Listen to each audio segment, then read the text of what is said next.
Chantal Vuitton, bonjour. Bonjour. Fabrice Marion, bonjour. Bonjour. Vous êtes respectivement directrice clientèle de l'AFPA-PACA et directeur de la communication donc, de l'AFPA-PACA, l'association pour la formation professionnelle des adultes. L'AFPA qui en ce début d'année propose des formations pour changer de métier sur différents campus. En tout, 108 formations diplômantes, c'est ce que j'ai lu, c'est bien ça?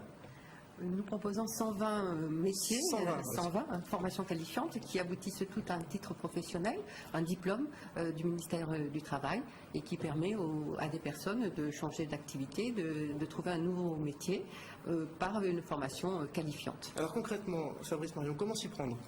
Alors comment s'y prendre? On peut aller sur le site internet de l'AFPA par exemple pour identifier de manière très pratique son secteur d'activité, vers quoi on veut s'orienter si on est demandeur d'emploi parce qu'on souhaite changer d'orientation professionnelle parce que son ancien métier ne permet plus de trouver une activité. Si on est salarié d'une entreprise et qu'on souhaite évoluer dans son emploi parce qu'on n'est pas très bien, pas très satisfait de ce qu'on fait actuellement, on peut le faire dans le cadre d'un congé individuel de formation, donc on va aussi sur le site de l'AFPA.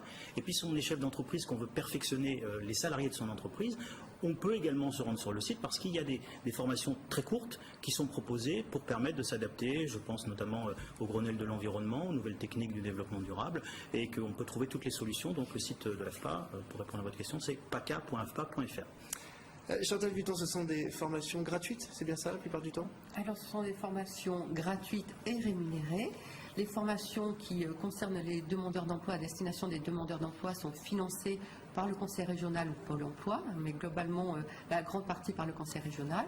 Les personnes sont rémunérées pendant la durée de leur formation.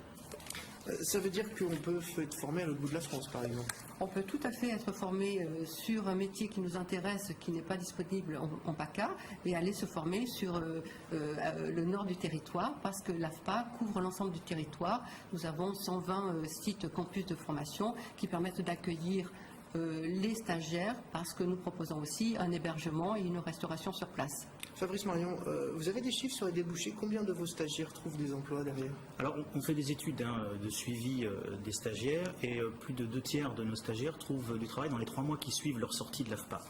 Mais sur certains métiers, je pense à monteur-levageur, je pense à serveur, il y a 100% d'embauche à la sortie de ces formations. Il y a des secteurs qui recrutent particulièrement. Il y a des secteurs qui recrutent particulièrement bien.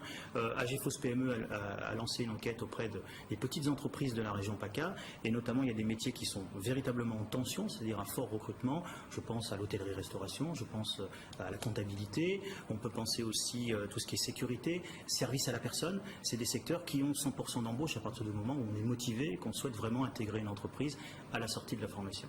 Allez, rappelez-nous l'adresse vite fait pour finir. Alors, 2 adresses, paca.afpa.fr, le site internet, et un numéro vert qui répond de 7h30 à 19h30, 0800 02 8000.